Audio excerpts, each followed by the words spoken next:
Before Petersburg, Virginia, March 3rd, 1865. Very quiet in camp, and nothing to do but drill and study tactics. We practice fencing every day and a little pistol firing. The enemy keep up their firing on our right, in front of the 9th Corps, and of course our forts reply, but we seldom have to dodge rebel shell on our part of the line. Before Petersburg, Virginia, Sunday, March 5th, 1865. Yesterday the storm which has lasted for a week cleared away, and today the weather is fine. Major Zenas C. Rennie, allotment commissioner for Rhode Island, is visiting me in camp. About 3 o'clock in the afternoon yesterday we started for a ride and did not reach camp until near midnight. We made a number of calls, and by the time we reached division headquarters where we finished our visits, our party had increased to about 20 officers. The major will leave tomorrow and will take home for the officers and men a goodly sum of money, as we were paid off today. Although the day is Sunday, yet the payment of the troops went on. It is not customary to pay on Sundays as a rule, but the excuse today was that the Army is liable to move, which is true. Our 6th Corps is trying to raise the sum of $20,000 for a monument to Major General John Sedgwick to be erected at West Point, New York. I have no doubt of the success of the scheme. My surgeon, Dr. Smith, has gone to Rhode Island, and as he lives in my hut, I miss him very much. He is to be gone 15 days. Before Petersburg, Monday, March the 6th, 1865. We have received no mail for several days and do not like it. A soldier can do without hard bread, but not without his letters from home. All quiet in our lives. Tuesday, March the 7th, 1865. The weather is delightful and warm as spring in Rhode Island. Yesterday I had a photograph taken of all the officers that could be spared from duty, taken in a group. A part of the regimental headquarters is shown in the picture. General Wheaton and staff were also photographed at his headquarters in the rear of my camp. The brigade band gave me a serenade last evening. The 2nd Rhode Island have subscribed about $200 toward the Sedgwick Monument. We have received good news again from General Sheridan's army in the Shenandoah Valley. Wednesday, March 8th, 1865. It has rained hard all day, and everything looks desolate, and I feel very lonely and homesick. The news from General Sheridan came through rebel deserters, and we hope it is true. No news of a move yet, but it cannot be delayed long. If Lee stays in Petersburg, General Sherman will catch him from the south. I hope so, for I am tired of fighting and want the war to end. But I am going to see it through. Before Petersburg, Virginia, Thursday, March 9th, 1865. We have taken to poetry. That is, the officers have, and we meet evenings for study, and then read Longfellow. My last effort was The Courtship of Miles Standish. One of my lieutenants reads Shakespeare, and we have lots of fun at his recitations. This morning the rebels attacked our picket line and made it lively for a short time, but they did not attack the main line of works. The scare was over in a short time.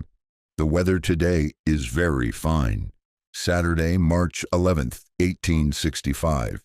Today I made a visit to City Point, going and coming on the railroad.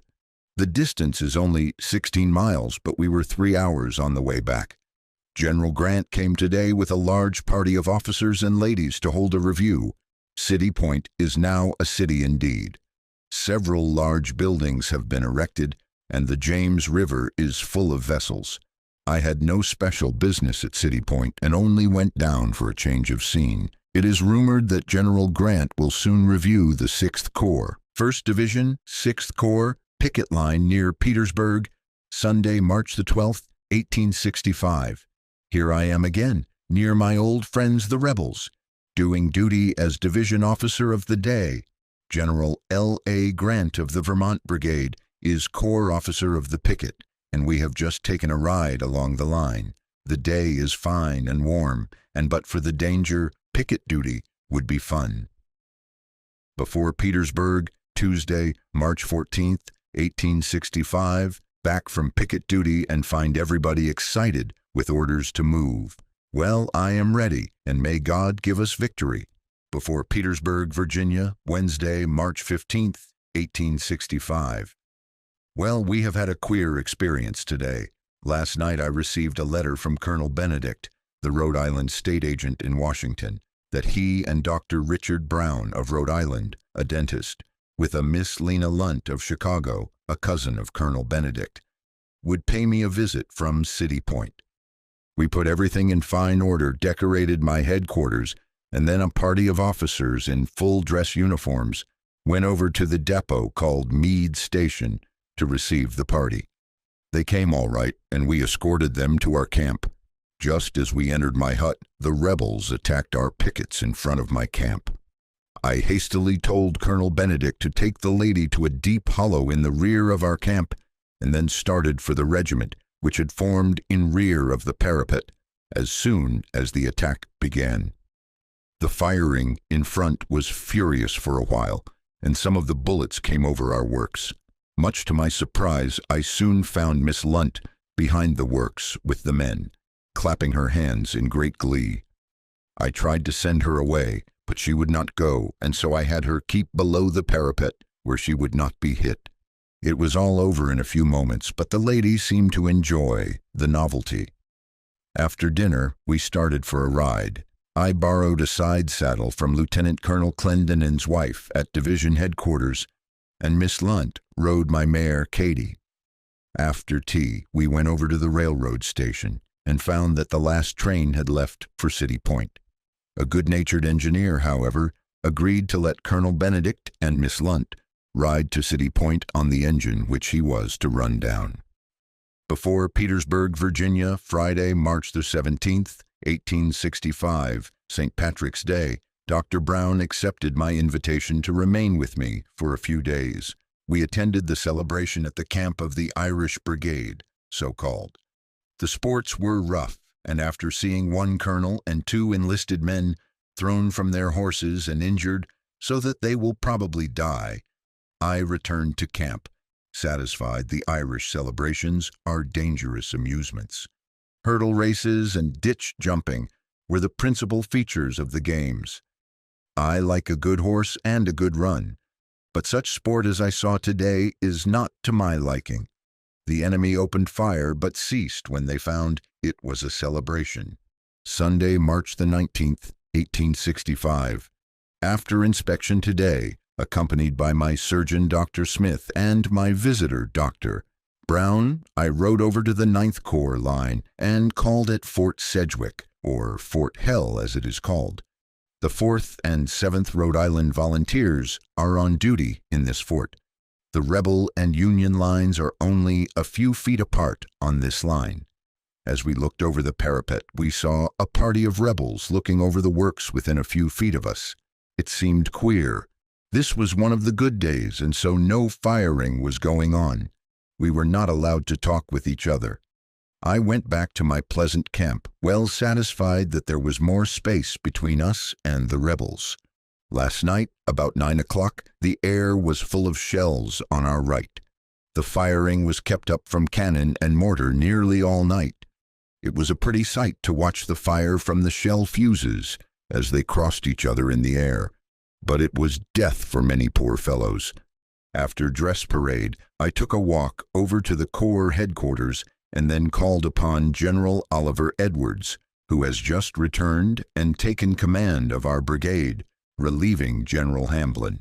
Another new company has arrived from Rhode Island, and I have made First Lieutenant Charles W. Gleason captain and placed him in command. Assistant Surgeon William F. Smith has been made surgeon with the rank of major. We are still under orders to be ready to move at a moment's notice. Monday, March the 20th, 1865. Today, our division, 1st Division, 6th Corps, Brevet Major General Frank Wheaton commanding, was reviewed by Major General Meade, Major General Wright, and Admiral David D. Porter of the United States Navy. I have never seen a finer review. The day was fine and warm, and officers and men appeared neatly dressed and in good form. Our division feel that a compliment was paid us by selecting our division to show the Admiral. We have in our regiment a council of the Union League, of which I am president. Tonight we initiated 6 new members. My hut was decorated with flags and sashes for the purpose, while crossed swords were suspended from the walls. It made us feel a little solemn as the sound of the guns on our right was borne to our ears. Tuesday, March the 21st, 1865. This is my birthday. 23 years old today, and I have been in service nearly 4 years. God has been very good to me, and I am grateful for his protecting care. Dr. Brown left for home today. I was sorry to part with him. Charles Slocum of the 4th Rhode Island Volunteers sent me a mortar made from rebel bullets fired in Fort Sedgwick. It seems to be a suitable birthday present for a soldier. Slocum and I were boys together in Patuxent. We are having a rainy day. Before Petersburg, Wednesday, March 22nd, 1865. All quiet and nothing to do but drill and watch the enemy. But business will soon be brisk enough to suit us all. This siege must end soon. Thursday, March the 23rd, 1865. We have had a heavy gale today, accompanied by a sandstorm. The sun shone bright, but the wind howled and whistled, unroofing our huts and tearing up the trees. The air was full of sand, which entered our huts and covered everything. The woods on the rebel picket line in our front caught fire, and they had to retreat to their main line of forts. Of course, we could not take advantage of this as the fire prevented it. President Lincoln is at City Point and is to review some part of the army. It may be our division, for we think we are about the best. Sunday, March the 26th, 1865. We had a very exciting day yesterday. At daylight, the rebels charged upon Fort Stedman on the 9th Corps front and got possession.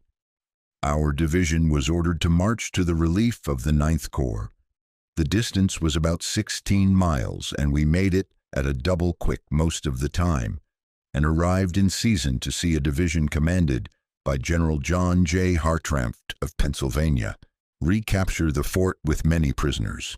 We got a good shelling as we passed the rebel forts and lost 2 horses from our division. We then returned to camp and were immediately ordered to the left of the 6th Corps line near Fort Wadsworth on the Weldon Railroad. Here we found Mr. and Mrs. Lincoln, General and Mrs. Grant, and General Meade. The object of the movement was to drive in the enemy's picket line and extend our own. My regiment happened to be the extreme right flank of our division, and as we charged, the enemy made a countercharge through a rebel camp and caught me on the right flank. I quickly threw to the right and rear my right wing and opened fire, which broke their line, and many surrendered, being unable to get back to their lines. Our whole line then rushed forward and drove the rebels from their works. I caught 2 rebels myself and turned them over to a guard. The firing was heavy until dark, when we began to throw up rifle pits. The line was finished about midnight, and then we were relieved and returned to camp. We had neither breakfast nor dinner yesterday and were half starved when we reached camp at 3 o'clock this morning. After a cup of hot coffee, I turned in and did not get up until 9 o'clock this morning. Picket line, 1st Division, 6th Corps, before Petersburg, Tuesday, March the 28th, 1865. Again, I am on duty as Division Officer of the Day in command of the picket line. I came out yesterday morning and shall return tomorrow. Our picket line was advanced on Saturday last and drove the enemy from their rifle pits, and we are now occupying them. 1 officer and 30 men from the 2nd Rhode Island took part in the advance and were highly complimented by Brevet Brigadier General Isaac C. Bassett, the Corps Officer of the Day. He said to me, "Colonel, you may well be pleased with the conduct of your men, for I never saw a skirmish line do better." Last night, the rebels planted a battery in front of my line and massed a force of infantry. Expecting an attack, I reported the fact to General Wheaton, commanding our division, and he sent me as reinforcements 3 regiments of infantry, which, with my pickets, gave me some 2,000 men. A deserter came in this morning and explained the reason for massing the rebel troops in my front to be this: they were expecting an attack from us. I have sent the extra troops back to camp, with orders to report to me again early tomorrow morning. General Wheaton and staff, with a party of citizens from New York and Rhode Island, came out to see the lines. As we did not dare to ride, we walked along such parts of the line as were safe. The battle of last Saturday turns out to have been a rather brilliant affair for our corps. The enemy appear to have suffered severely and lost much ground. General Edwards has complimented the 2nd Rhode Island very highly upon their conduct. We were placed in a very trying position. We are still under orders to be ready to move, and no doubt a few days more will settle the fate of Petersburg. I shall be glad to welcome the dawn of peace, for I am tired of bloodshed. But if God wills, I am going to see it through. I started in with this idea, and if I live, I will see the end of the rebellion. General Sheridan, with the Cavalry Corps, has rejoined the army, and it looks as if work was to be done. Peach trees are in blossom near our camp, and the air is spring-like. Picket line, Wednesday, March 29th, 1865. Still on picket and very quiet, although every man is on the alert. Something is about to happen. We are all ready to move, and if I did not know our leaders, I should feel that we were in trouble and about to retreat. But I feel sure that the enemy are about to leave Petersburg, and we are held in readiness to pursue them.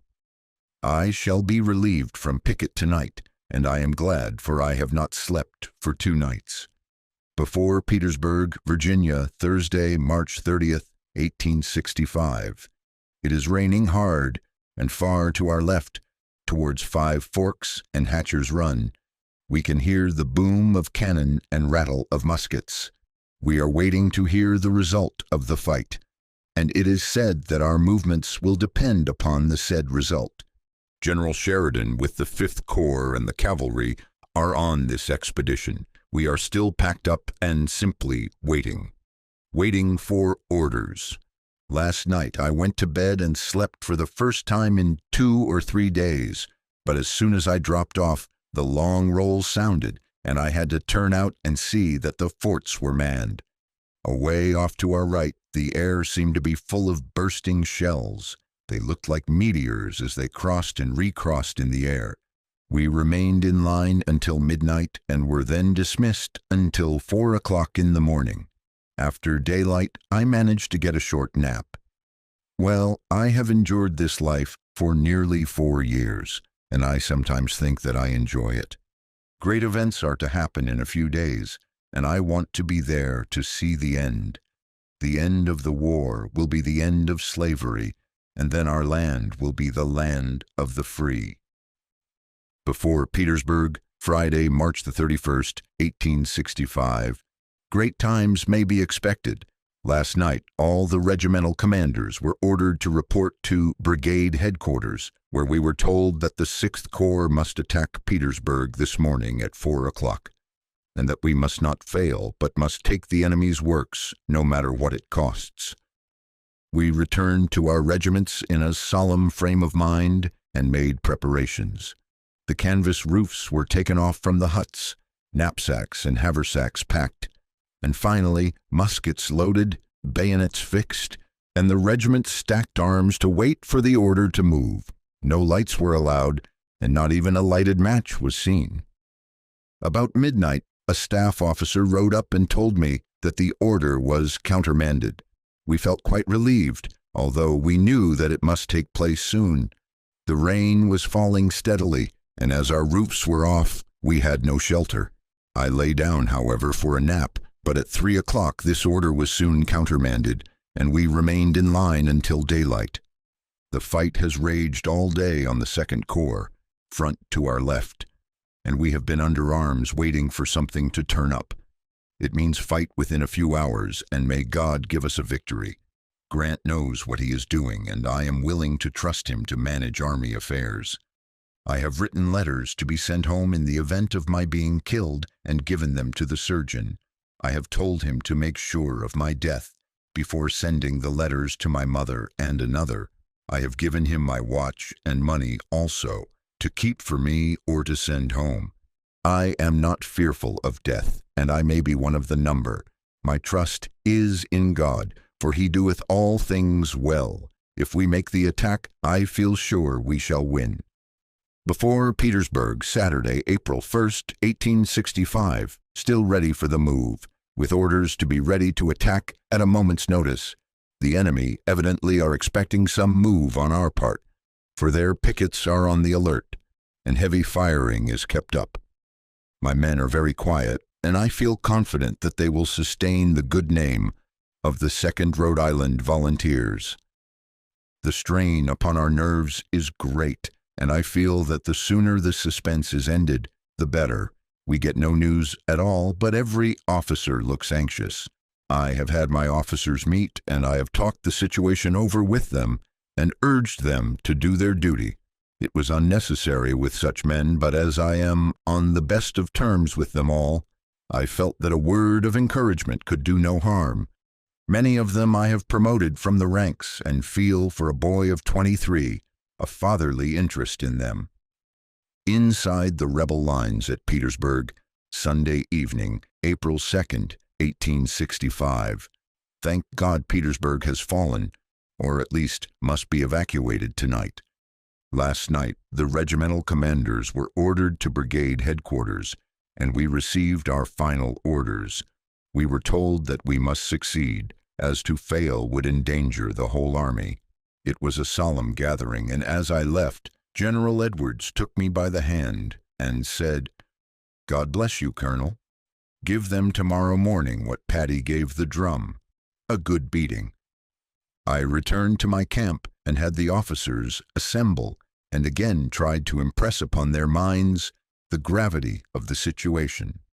About 10 o'clock in the evening, all our batteries in the 6th Corps front opened on the enemy. The noise was terrific, and the shriek of the shot and shell gave us an idea of what we might expect in the morning. Battery E, 1st Rhode Island Light Artillery, occupying Fort Wadsworth on the left of our camp, was hard at work. Shortly after our batteries opened, our brigade left camp. The men were instructed to place their cups and pans inside their haversacks, and under no circumstances to speak aloud or light a match. In silence, we marched to Fort Fisher, about 4 miles distant, and passed through the fort and formed in front.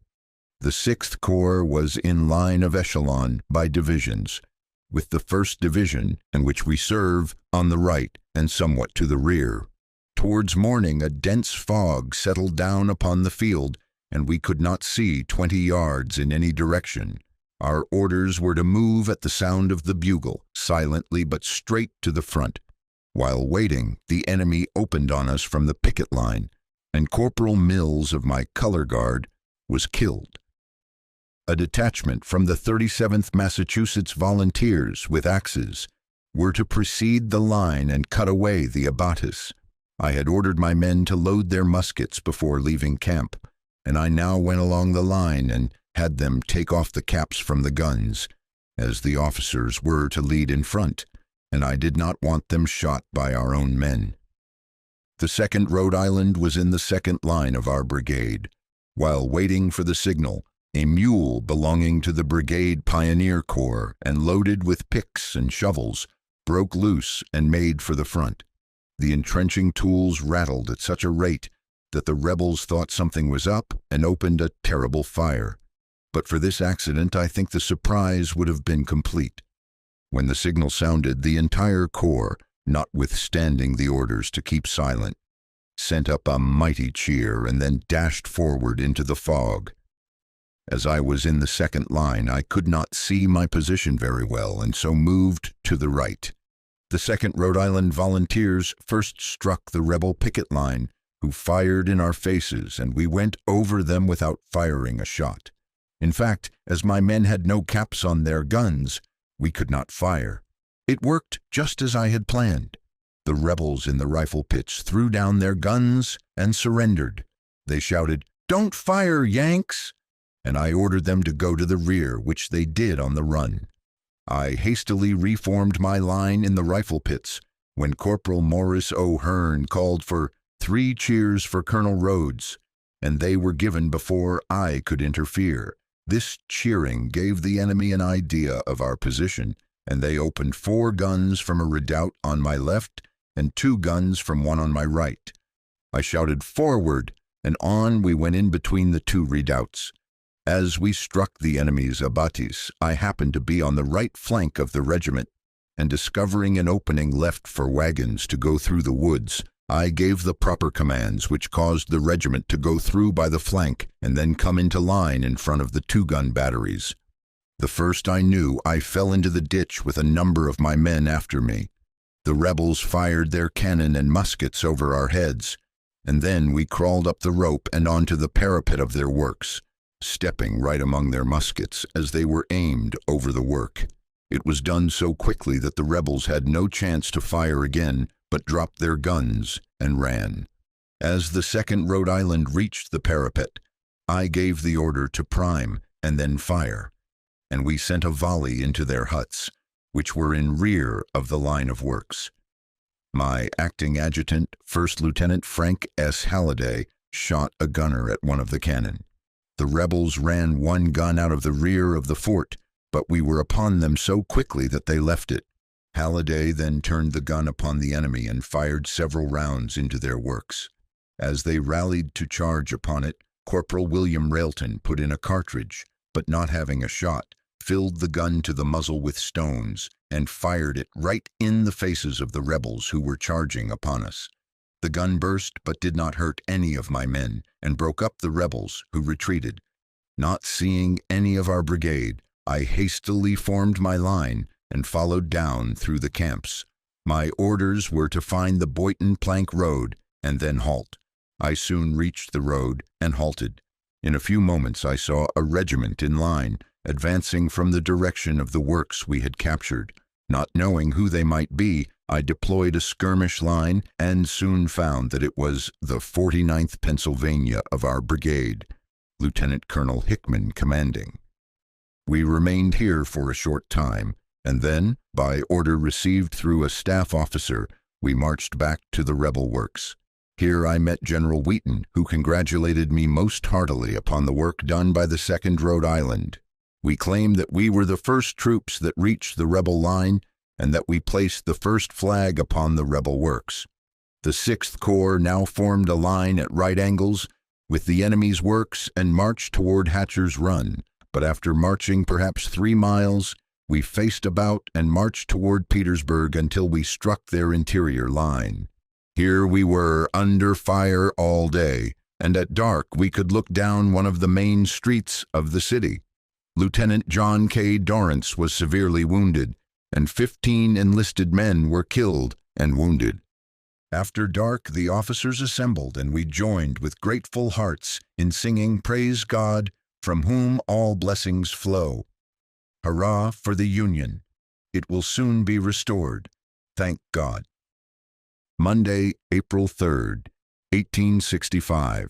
This morning, General Edwards sent the 37th Massachusetts Volunteers into Petersburg and found that the enemy had evacuated during the night. Great is the rejoicing. The mayor of the city surrendered the town to General Edwards. The army then started in pursuit of the rebels in the direction of Lynchburg. We heard today that Richmond has been evacuated and is in flames. Well, let it burn. We do not want it. We are after Lee, and we are going to have him. I have been recommended for a brevet as colonel for gallant conduct at the storming of Petersburg. Hurrah! Tuesday, April 4th, 1865. Still following the demoralized army. The road is filled with broken wagons and the things thrown away in the flight of the rebels. I do not know just where we are, but do not care, for Grant is at the head, and we shall come out all right. Wednesday, April 5th, 1865. Still plodding along, following up Lee. every step we see proof of the demoralized condition of Lee's troops. We shall catch him if we keep on, and when we do, the war will end. He has often followed us, and we him, but this is the last time. At night, we joined Sheridan's cavalry at Jetersville, Friday, April 7th, 1865. Yesterday, the old 6th Corps had a grand fight and won a victory that must help to bring the war to a close. Thank God that I am alive. My heart is sad to think of the brave officers and men that died yesterday, so near the end, and yet men must die. Yesterday, the 2nd Rhode Island happened to lead the 6th Corps, and of course had to furnish the details for guards left at houses and other places on the road. I have about 400 men in the regiment, but details were so heavy that only about 200 men and 11 officers were left. In the afternoon, as we came out of the woods into an opening, I heard firing off to our right and front. I saw General Sheridan, General Wright, General Wheaton, and General Edwards sitting on horses and talking earnestly. General Edwards held up his hand as a sign for me to halt, and I gave the command to the regiment in my rear. He then invited me to join the party. I rode up and saluted and was told that in our front was a small stream called Sailor's Creek, also spelled Sailor's Creek, and that on the opposite side General Ewell's rebel corps was guarding Lee's wagon train, and that our cavalry had cut them off and we were to attack. As I rode back to the regiment, Captain Charles W. Gleason stepped up and said, "Colonel, are we to fight again?" I answered, "Yes." "Well," said he, "this will be the last battle if we win, and then you and I can go home." "God bless you, Colonel," I replied. "God bless you, Captain. I hope to meet you after the battle." Poor Gleason. He was shot through the head a few minutes after and killed. He was a gallant fellow, and I thought the world of him. I had taken him from the ranks and made him a 2nd lieutenant, 1st lieutenant, brevet captain, and captain. The corps line of battle was formed face to the rear, which brought me upon the extreme left flank of the line. Our brigade of 6 regiments was in 3 lines, and the 2nd Rhode Island came in the 3rd line. Before we had moved far, I was ordered to take position on the left of the 2nd line and finally on the left of the 1st line, which brought me to the extreme flank of the corps. I spoke to the brigade commander about it, and he told me that a squadron of cavalry would protect my flank. The line moved down a hill, and seeing a river in front, I dismounted and sent my horse to the rear behind a barn. The rebels opened upon us as soon as we reached the river, but we jumped in with the water up to our waists and soon reached the opposite side. Here we formed and advanced up a slight hill towards a piece of woods, the rebels retreating from our front. When within about 50 yards of the woods, a rebel officer stepped out and shouted, "Rise up! Fire!" A long line of rebels fired right into our faces and then charged through our line, getting between us and the river. The fight was fierce, and here poor Captain Gleason fell, as did also 1st Lieutenant William H. Perry. Captain Jeffrey, 1st Lieutenant Halliday, and 2nd Lieutenant George B. Peck were wounded, as well as several enlisted men. I found that the rebels had our state color, but quickly faced the regiment to the rear, and we charged them. Breaking their line, we recrossed the stream. General Edwards had become separated from the brigade, and I, being the senior officer present, was ordered by General Wheaton to take command and recross. I sent for my horse, and after reforming the line, we again crossed the stream and drove the enemy from the woods, capturing the wagon train. Sergeant Cameron of the 5th Wisconsin Regiment of our brigade captured General Ewell, while Commodore Tucker and other naval officers surrendered. We had in our regiment about 50 rebel officers as prisoners. We set fire to the wagons, which appeared to be loaded with potatoes and sorghum molasses, which our boys enjoyed. We followed until after dark and then halted. General Wheaton ordered me to advance our brigade line, which I did in the bright moonlight. The 2nd Rhode Island lost 44 killed and wounded. About 10 o'clock I laid down to sleep, but was soon awakened by General Edwards, who had found us and relieved me from the command of the brigade. The 2nd Rhode Island, as usual, behaved splendidly. Today, we have been guarding our wagon train and still following up Lee's army. That concludes the 15th part of the story. Thank you very much for listening. Please subscribe for more episodes and leave a comment.